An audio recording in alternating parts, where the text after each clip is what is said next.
Pin. Good night. Dapat pala nilagyan din dyan ng anesthesia. So, ayan, congratulations. May nag-mine na po.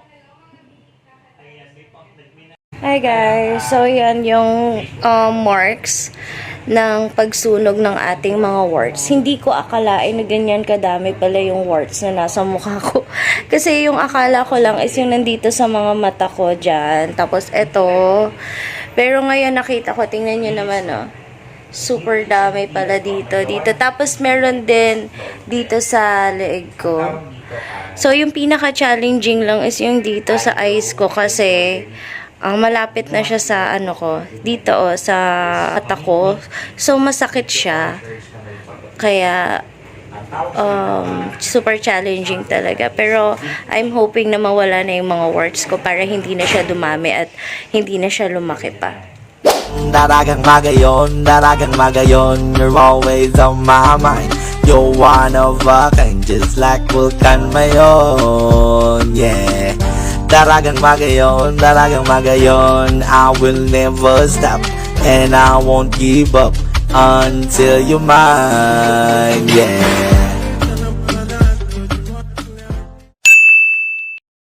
Good morning guys! So this is our day 2 after natin magpatanggal ng warts at makikita nyo nga na dito sa may right side ko ay medyo namamaga yung dito ko kasi nga yung warts na tinanggal sa kanya ay nandito na sa may malapit na sa mata ko talaga.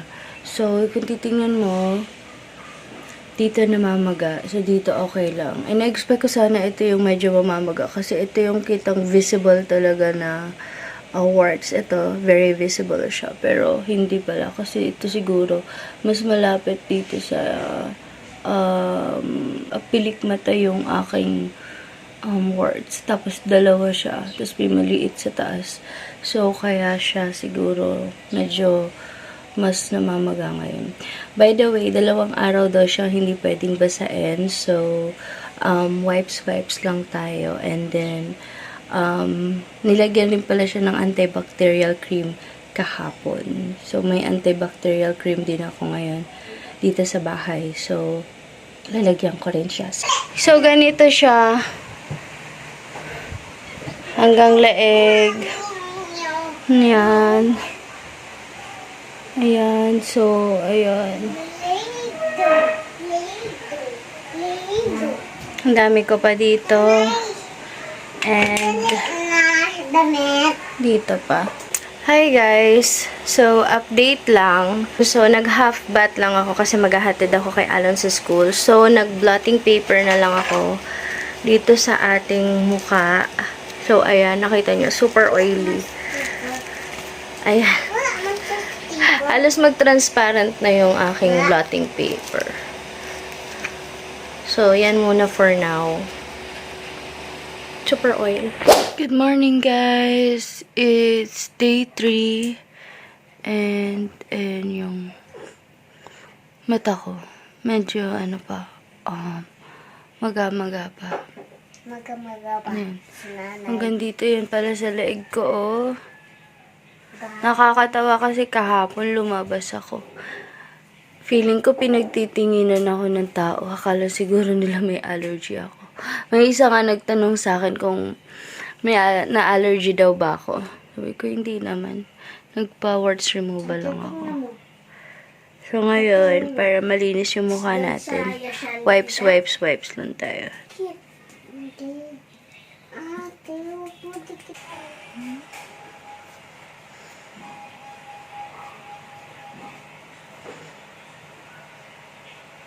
Namumula-mula pa rin siya and dito lang talaga sa mata ko yung parang mabigat lalo na pag gising sa umaga. Parang mararamdaman mo talaga na maga siya.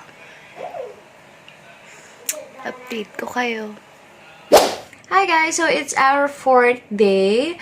Ang counting natin is simula nung ginawa yung treatment. So yun yung first day and then sabi, 2 days daw, wag maliligo. So, yung 2nd and 3rd day, hindi tayo naligo. Nag-half bath lang tayo sa body. And, yan. And for 4th day ngayon, so pwede na tayo mag full bath. So, ito rin yung update sa ating warts. Parang wala na siyang mga pamamaga. Dito sa right side ko, parang mafe-feel mo pa rin yung yung mga warts na sinunog. So, parang medyo mabigat pa rin siya and mga dito. Kasi medyo marami dito side, diba? Pero, no pain. Wala na. Medyo, yung kumakate na siya, siguro kasi humihilom na. Yung ganong tipo ng pagkakate. Pero hindi siya irritating. So, that's the update. So, see you. Maliligo na ako. Hi guys! So, it's our 5th day ng ating warts removal. So, nakaligo na ako. Naglagay lang ako ng sunblock. Kaya, medyo nagkaroon ng white-white yung ating mga marks. Ayan, makikita natin. Ano yan? Sunblock. Nag-lip tint lang ako. Ngayon kasi, nagbabakbak na siya. Nagbabakbak means nagtatanggalan na yung mga sinunugan niya. Kagaya nito, ayan.